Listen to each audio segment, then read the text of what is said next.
నమస్తే అండి. ఈరోజు మా లంచ్ రెసిపీస్ ఏంటో చూపిస్తాను చూడండి. ఆల్రెడీ వంకాయ టమాటా కూర ఉడుకుతుందండి. వంకాయ టమాటా కూర వండుతున్నాను. ఈ కాసిన వంకాయలను కాసిన టమాటాలు పచ్చిమిరపకాయలు తీసి రోటి పచ్చడి చేద్దామని తీసానండి. ఎలా చేస్తా ఏంటనేది చూడండి. బాండీ పెట్టుకున్నానండి. తిరగమూత వేద్దాం ఆయిల్ వేసి. సరిపోను ఆయిల్ వేసుకున్నానండి. ఆయిల్ హీట్ అవుతుంది. ఇప్పుడు తిరగమూత గింజలు వేసుకున్నామండి. మినపప్పు, ఆవాలు, కొద్దిగా జీలకర్ర, పచ్చిశనగపప్పు. అంతేనండి, బాగా వేయించుకుందాం. ఎండుమిర్చితో చేయట్లేదండి ఈరోజు, నేను పచ్చిమిర్చితో చేస్తున్నాను. ఇప్పుడు ఇంగు వేసుకుందాం. పచ్చిమిర్చి వేయించుకుందాం.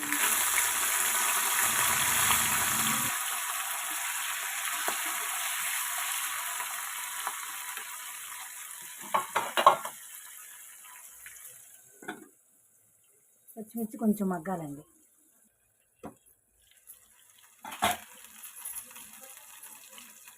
వేసినాయండి. దీంట్లోనే కొంచెం పసుపు కూడా వేసుకుందాం.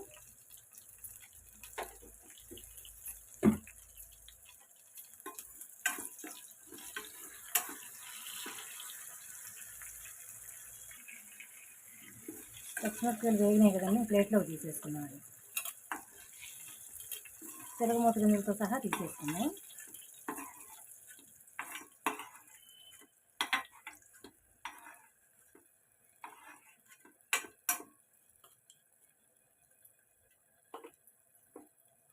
ఇప్పుడు ఇదే ఆయిల్లో వంకాయలు వేసుకున్నాం. వంకాయ టమాటా రెండు వేసి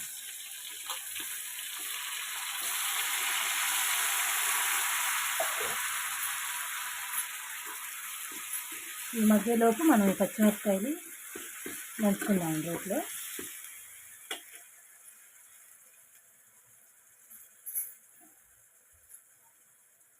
కొద్దిగా చింతపండు కూడా నానబెట్టుకుని ఉంచుకున్నానండి.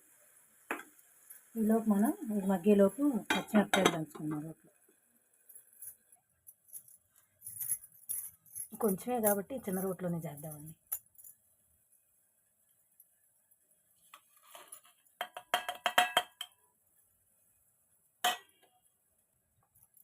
పచ్చిమిరపకాయల్లోనే సాల్ట్ కూడా వేసుకుందామండి.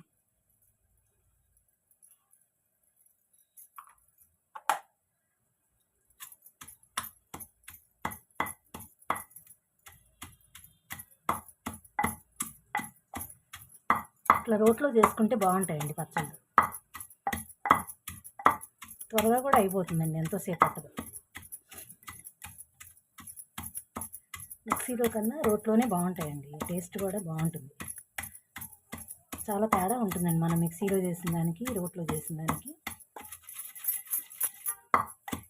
మరీ మెత్తగా కూడా చేసుకోకుండా చక్కగా తిరగమూత గింజలన్నీ తగులుతూ ఉంటే సూపర్ టేస్ట్ ఉంటుందండి పచ్చడి.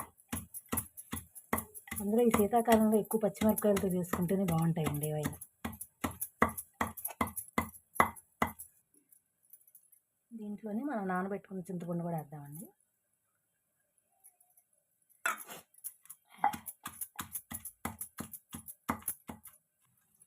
వంకాయ టమాటా ముక్కలు మగ్గిపోయినాయండి, వేసేద్దాం దీంట్లో.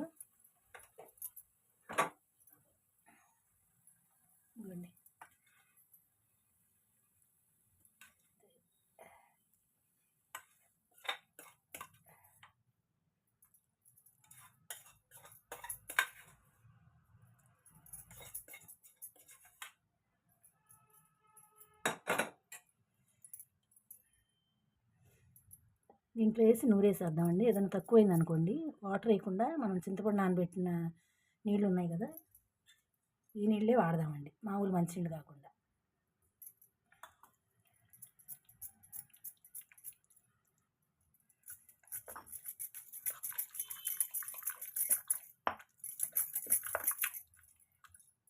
ఉప్పు ఏమన్నా సరిపోతే చూసి ఇప్పుడు వేసుకోవచ్చండి ఉప్పు.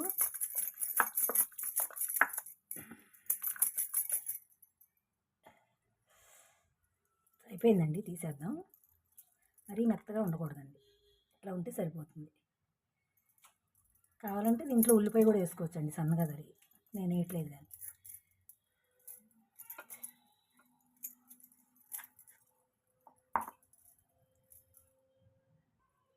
అంతేనండి, సింపుల్గా రోటి పచ్చడి అండి, వంకాయ టమాటా రోటి పచ్చడి రెడీ అయింది. టేస్ట్ అయితే సూపర్ ఉంటుందండి. వేడివేడి అన్నంలో నెయ్యి వేసుకుని తింటే ఇంకా బాగుంటుంది. ఇట్లా రోట్లోనే చేసుకోవాలండి ఇలాంటి రోటి పచ్చళ్ళన్నీ. చిన్న చిన్నవన్నీ రోట్లోనే చేసుకోవాలి, చాలా బాగుంటుందండి. అయితే నేను వెల్లుల్లిపాయ అవేమి వేయనండి, మేము మామూలుగా పచ్చిమిరపకాయలు అవి స్థిరమూత వేసి చేస్తాం ఇలా. అంతేనండి ఈరోజు వీడియో. ఎంతో టేస్టీగా ఉండే వంకాయ టమాటా రోటి పచ్చడి రెడీ అయింది. ఈ వీడియో కనుక నచ్చితే లైక్ చేయండి, షేర్ చేయండి, నన్ను సపోర్ట్ చేయండి. థ్యాంక్ యూ ఫర్ వాచింగ్ అండి. ఒకసారి మీరు కూడా ఇలా ట్రై చేయండి.